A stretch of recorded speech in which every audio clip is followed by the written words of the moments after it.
How's everybody doing today? This is Robert from Breaking the Chain here in the Orlando area. What we're going to talk about in this video is how blockchain can actually help the tourist industry, and especially a city like Orlando. Get 75 million people a year, the most visited place in the world. And what we want to look at is how blockchain can actually make it more efficient and make it easier for people to plan their trips and to provide more liquidity when you come on vacation. You have people here from every country in the world coming here, and one thing they have to do is transfer their currency over to US dollars when they get here. So we'll look at that, how the exchange rate goes, and how digital assets can actually facilitate that and make it easier. So we'll go ahead and start the video from Orlando today. How's everybody doing today? Welcome to Breaking the Chain. Talk about some information here in beautiful Central Florida on blockchain and tourism. So far, the Orlando area actually, believe it or not, has 75 million people that come here every year. That is a lot of people. No, I just saw an article that came out. 75 million visitors visit Orlando. That's actually more than Las Vegas. I want to say Las Vegas has 60 million. Myrtle Beach, I know, has about 18 million. You know, probably a distant third as far as tourist destinations. And Smoky Mountains is behind that, and even Hawaii. Well, Hawaii is not, and Miami. They get a lot of people, but they don't get as much. I mean, it's just, you know, so far to get to those places and expensive. But that's incredible.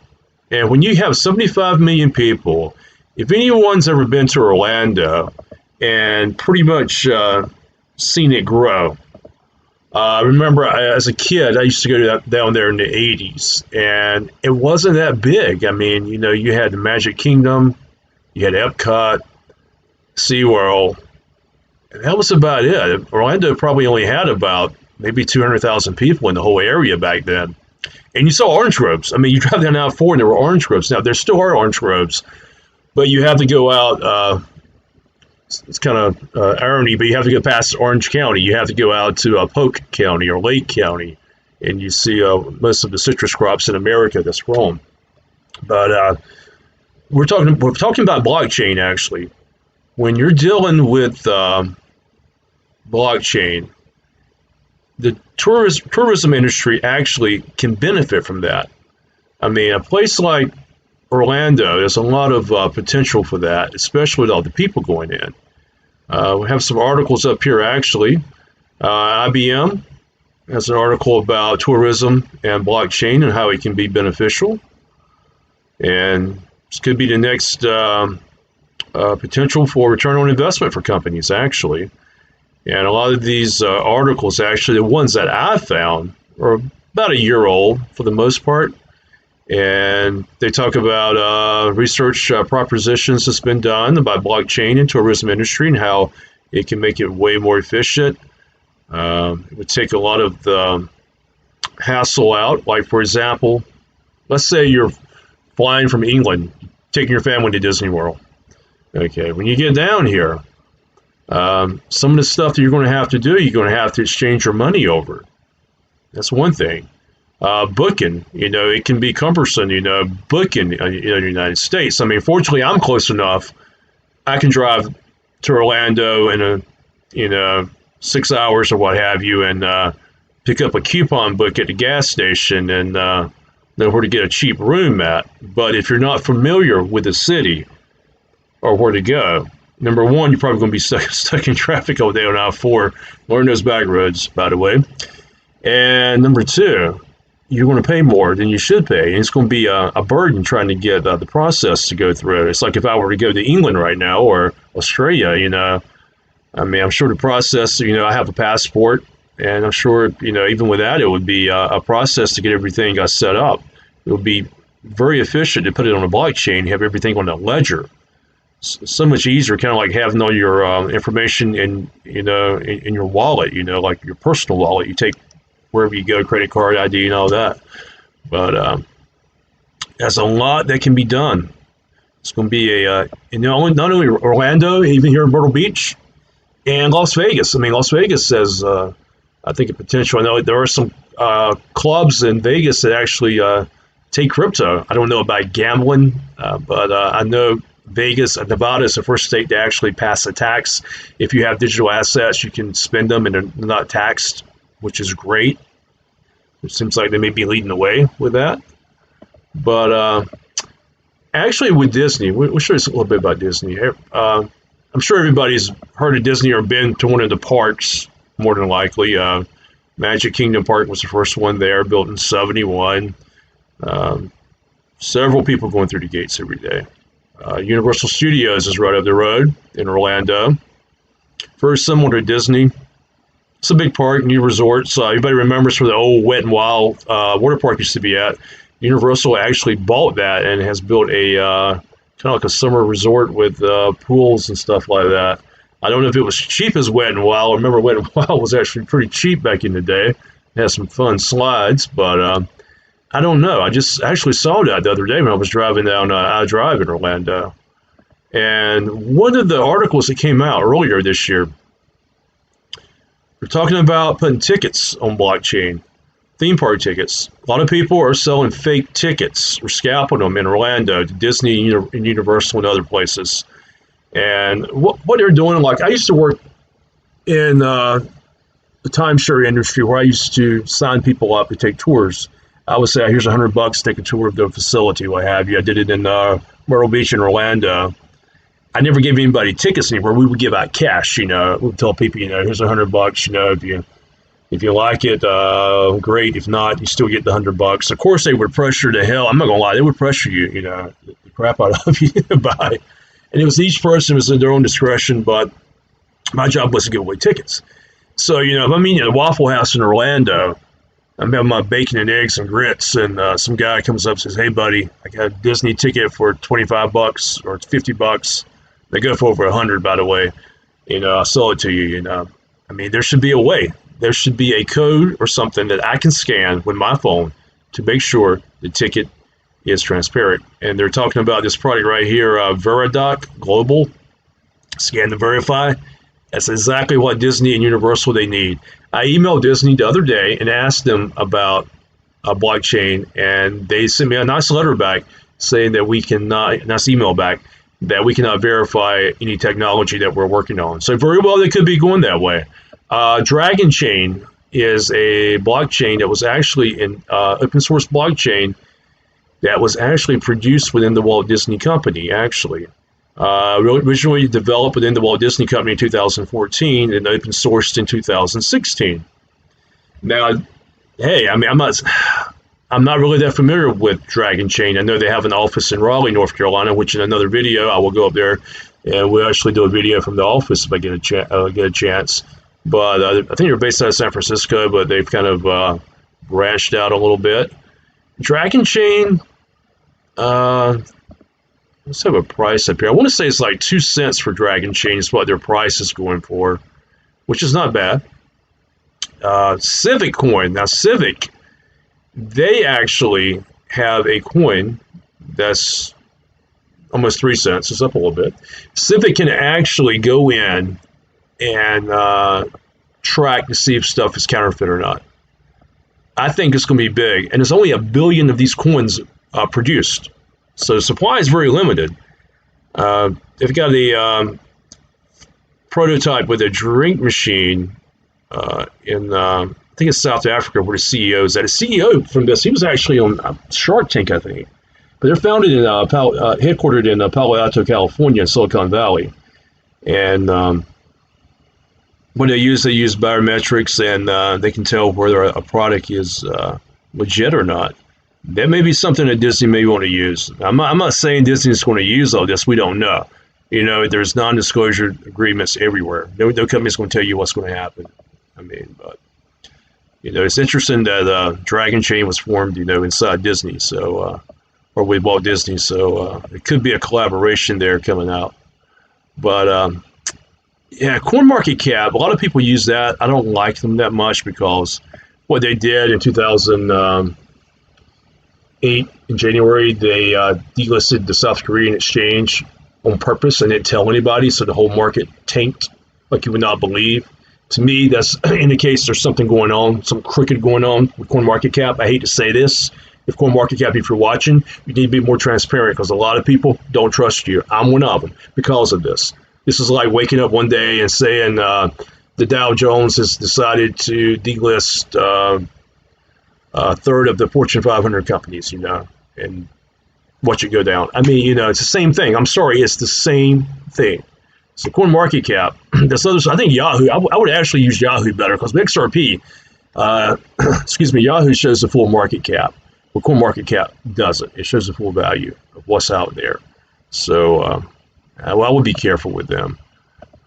But a little article right here. What can we expect from blockchain in the tourism industry? Revolutionize with the way we travel. Analyze what is the impact it can have. Another article right here on how blockchain, decentralized data, can make things better. Data security, decentralization, smart contracts again, digital ID, especially people traveling abroad. I mean, perfect for that. I have a passport, but I haven't really used it that much. I bought it to buy Iraqi money a long time ago, and I heard Iraq actually just stopped issuing loans for a month. And there could be something going on there. I don't know. I don't know. The Middle East is corrupt. A lot of the countries are. Iraq is a lot of corruption. A lot of corrupt politicians. They do have a lot of oil, probably second next to Saudi Arabia. But who knows with that? I mean, I was surprised. It was surprised me to see if the people of Iraq don't turn to a digital currency. That might get their money revalued. But talking about that, I actually got the ID. Actually, to get the passport. It costs like $150 or what have you for that. But with that, actually, there's a R3 corridor integrates payments with XRP. They have a contract, a deal with it wasn't Visa, it was MasterCard. They've actually done this a while back. So eventually, what they're going to do is use XRP to settle some of their credit card transactions. And those theme parks and those businesses in a place like Orlando, 75 million people, they would love to have something like that, create liquidity to get that money right then, so they don't have to wait for it to clear the bank and all that. I mean, it would be a heaven sent, probably, I would think, for that. But we're actually look at 6 companies right here. Here's 6 companies in the travel industry for blockchain too, which is really good right here. Booking hubs and better guidance. You can look at these right here. Investopedia. Not bad. A lot of good stuff on the travel industry and blockchain. I think the major markets it's going to be really well. But that's what we have right now regarding the tourism industry, actually. And what we'll talk about, actually, some of the homes in Orlando and what we have, especially along the southern part of Orlando and along the I-4 corridor. And I want to show you this video at the end. When the video ends, there's a video that actually shows me driving down International Drive and talks about some of the history of Orlando and some of the homes in the area. And we'll do that at the end. But first of all, we'll go to Hot Home Markets right here on my website. And what we're going to show is some of the areas here that we have. We have Orlando here. There's other towns. Tampa, that's 70 miles away. Sanford, almost a suburb of Orlando. So is Altamont Springs. Claremont, Orange Country, 30 minutes away. Kissimmee's right next door. 192 going to Disney, Melbourne, Cocoa Beach, 45 minutes to the east. That's Orlando. Basically, Orlando's beaches right here. It's the closest beach going on the Beeline Expressway. You get right to it. Traffic in Orlando can be bad. I would advise sometimes taking the toll roads or taking some of the back roads. And a little secret is getting around traffic is real. I think traffic in Orlando can be just as bad as Atlanta. I mean, anybody knows who's been to Atlanta how bad traffic can be there. But the thing is with Orlando, I-4 is the main road that goes through here. And the other night when I was actually getting ready to go into the city, what I did, I hung out at the rest stop on way up here at 95, and I waited until after 8 o'clock for the traffic to clear out. In the morning and night, it's bad. I would advise going in after probably 7:30. That's what I would advise. But another way, if you're actually coming from the north, you actually can take Highway 27 right here. 27 actually carry you up to Ocala, get on the Turnpike, Gainesville. 301 will shoot you, and you miss all the Jacksonville traffic on 301. It carries you right up to Georgia. So that's a little shortcut to keep in mind in case you guys want to. It's a cool road too. You can see the old. I mean, some other videos we have some stuff on Highway 27 and 301. It's like the old Florida, the way things were back in the day. Yeah, it's cool to see that kind of stuff, I think. But yeah, getting back to Orlando, International Drive, the one in the video, goes parallel to here. On this side, you have the Disney theme parks right here. You actually, to avoid the traffic on I-4, you can take these roads around Disney's theme parks. You don't go into the park. You actually follow the sign. It'll say Highway 192 right here. And actually, they'll take you around all that. You can actually bypass all that traffic. And I-Drive goes up this way right here. It parallels, comes up by Universal Studios. You got Sand Lake Road right here. The airport's over here. You know, if you go down, like 99% of the tourists will follow their GPS. If GPS sent them to the Okefenokee Swamp, they would actually drive in it, I think. Do not always go by that GPS. The GPS is not going to give you the shortest route or the best route. I'm telling you, look at your maps and go the way I just told you, and you're going to avoid a lot of the traffic, you know. Don't be like everybody else stuck there for, I mean, are you talking about 4-hour traffic jams? I mean, you don't want that, trust me. But anyway, what we're going to do right now, we'll actually go and MLS. We'll type in Orlando. For a big city, Orlando is not bad. Orlando actually has affordable tax rate. It's affordable for a lot of places. You don't have any state income tax in Florida. Property taxes, they vary per community. Of course, it's going to be on location. Closer you are, if you have commercial property to a bigger location or sought after location, it's going to be higher. But you know, you're looking at houses, your typical Florida homes, they're made sturdy, hurricane proof for the most part. $284,000 is probably about typical 1,700 square foot you're going to find in the Orlando area for the most part. Let's see what we have. But Orlando is a very clean city. I mean, you don't see garbage or trash around that town like you do. I won't name cities. Some cities you do see it. But yeah, duplex 228, mobile home 165. If you go out toward Kissimmee, in that area, down the road from Orlando, even up toward Claremont, it's a little bit cheaper actually in those areas. Actually, we'll type in Claremont right now to see what we got. Claremont's about 20 minutes north of Disney. Yeah, a little bit cheaper. You're not right into traffic out there. It's almost a suburb of Orlando for the most part. You get a lot of land out that way. There's a lot of lakes out there. A lot of lakes. So Lake Holmes going to be a little bit more out that way. And going the other way, you're going toward Polk County, down toward Lakeland. Lakeland is actually halfway between Orlando and Tampa. And let's see what we got in Lakeland. I was in Lakeland actually in February of last year. All right. There we go.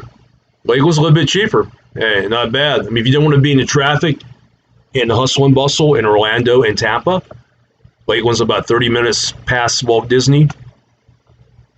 Nice town. Mobile homes, a lot of mobile home parks out that way. The only thing with mobile homes in Florida, they do have lot fees. You might get a home for $14,000. I went to one at Daytona last year. It's $14,000 for the home. The lot fee was $500 a month. So it's kind of where they got you at a lot of the times. But Yeah, 135,000 for a basic home out that way. It's not bad. The older, you got investment homes, 89,000. Got some mobile homes there too, 84,000. I mean, these areas are actually pretty cool. I mean, a lot of oranges out there. That's where a lot of your orange groves are at down in Polk County. So if you're interested in that, hey, hit me up at American Real Estate REF at gmail.com. Anything regarding blockchain, Breaking the Chain USA at gmail.com. Hey, be sure to look below. Get you a ledger in my description at the bottom here. There's a link and also a Coinbase account. Yeah, it's good stuff. All right. Thank you, folks, for watching, and I will talk with you later. Thank you. How's everybody doing? What I want to show at the end of this video is some real estate property and area in Orlando. This is International Drive. Actually runs parallel to I-4, all the way down from Universal Studios down to Kissimmee, almost to the main gate of Disney. There's a lot of resorts in this area, and there's also a lot of land for sale. The land is going to vary according to zoning, what you can put up here. Normally, a lot of condos, hotels in this area, but also we have a lot of residential areas off to the sides within like a 3-mile radius from here. That's actually pretty decent. You're on the border of Orange County and Osceola County, and this area, like before the 70s, before Disney came, it was basically swampland. Is what it was. And Disney came down. He was kind of incognito. He came down, and no one knew who he was, and he bought the land up really, really cheap. And no one had any idea what they were going to build here. But the SeaWorld was actually here first, and then Disney came. But the value down here on this property has gone way up. And it's a good investment opportunity if you're into commercial investments, or if you're looking for a retirement home, or just a second home, or just to move away.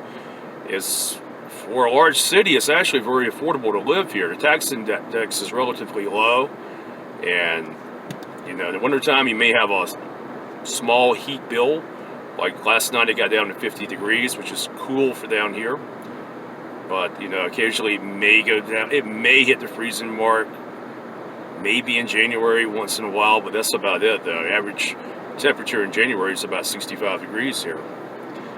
But anyway, we'll actually go down to MLS right quick and show you some property in southern part of Orlando.